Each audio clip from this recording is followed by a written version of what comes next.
Sa kanilang headquarters, ibinahagi ni Kuya sa Duo Challengers ang unang bahagi ng kanilang misyon na may kinalaman sa nagaganap na salo-salo ng housemates.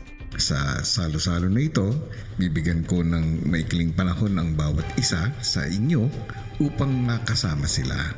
Maya-maya pa. AC at Ashley, get ready. Kayo mauna. Go girls! Habang walang kamalay-malay ang housemates, ay pumasok na nga sa loob ng bahay sina AC at Ashley. Hindi, kay River din. Pero pwede mix of both. Oh my God!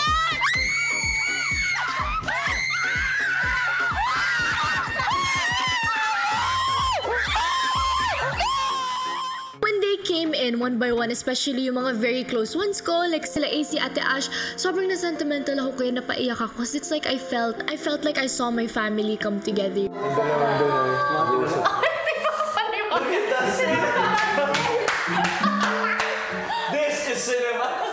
Sila po kasi talaga kasama namin dito nung mga unang weeks. Iba po talaga yung pakiramdam nung mga panahon na yun. Kumbaga, sabay-sabay kami nag-adjust. So, yun talaga yung pinaka tumatak sa akin. Ralph and Will, nag-iisip na kung house calendar, oh.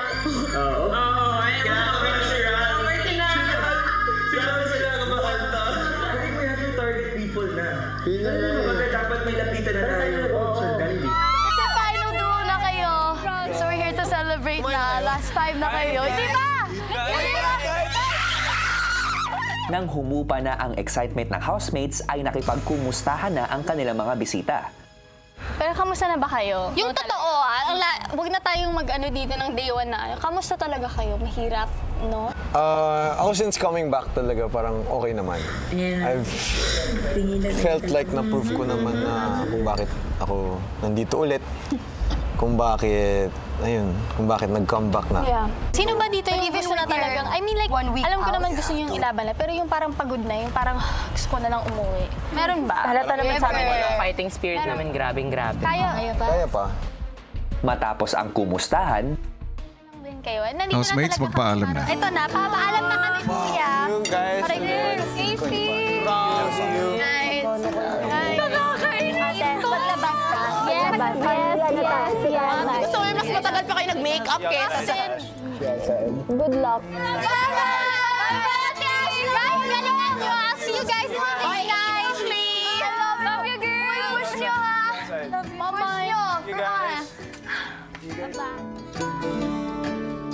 sunod nang pumasok ng bahay sina Kira at Josh.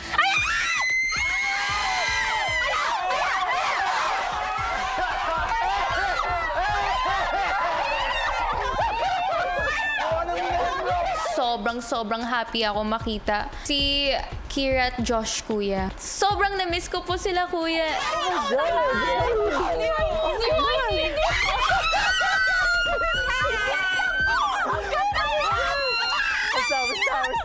Matapos ang kamustahan, bumuelo na ang dalawa para makapagtanong sa housemates. Pero guys, honestly, we're happy to be here. Na-miss namin kayong lahat. Sige ako, obvious straight up with you guys. Siya muna. So, ano yung mga natutunan nyo dito? As in, dito sa bahay ni Kuya. Alam nyo, madadala nyo sa labas na something na bagong bala nyo. Wow! Honestly, marami ako natutunan talaga dito. But siguro isa sa pumasok sa isip ko yung pagiging matatag. Kasi pumasok ako dito ng, I'll be honest, mahina. Tapos eventually, natutunan ko maging matatag. Thank you, Dustin. Of course. Ikaw naman, Ralph. It's really not to waste a single second. We never know when it could all get taken away from us. Thankfully, I was given the opportunity again. Come back. To be here. So it really means a lot to me to spend every single second, every single moment with these people kasi I wasn't supposed to be here anymore. Siguro pinaka sa akin, yun yung pakita ko lang kung sino ako. Kasi may mga tao talaga na matatanggap ka. Kung nagpapakatotoo ka lang, maging happy ka talaga. Kasi alam, wala ka nakapakang ibang tao. Alam niyo naman lahat, talagang lahat alam. Oh my God, I'm crying so hard na. Okay. But I learned to trust myself. I learned I can be who I am. I don't need to cut any part of me to fit into a shape into this house. I learned to be comfortable po talaga. That if they don't love me, it's okay.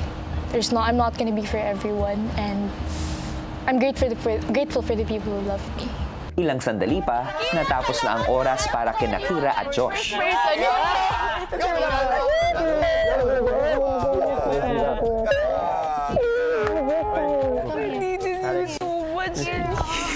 Charlie, you are so strong, okay?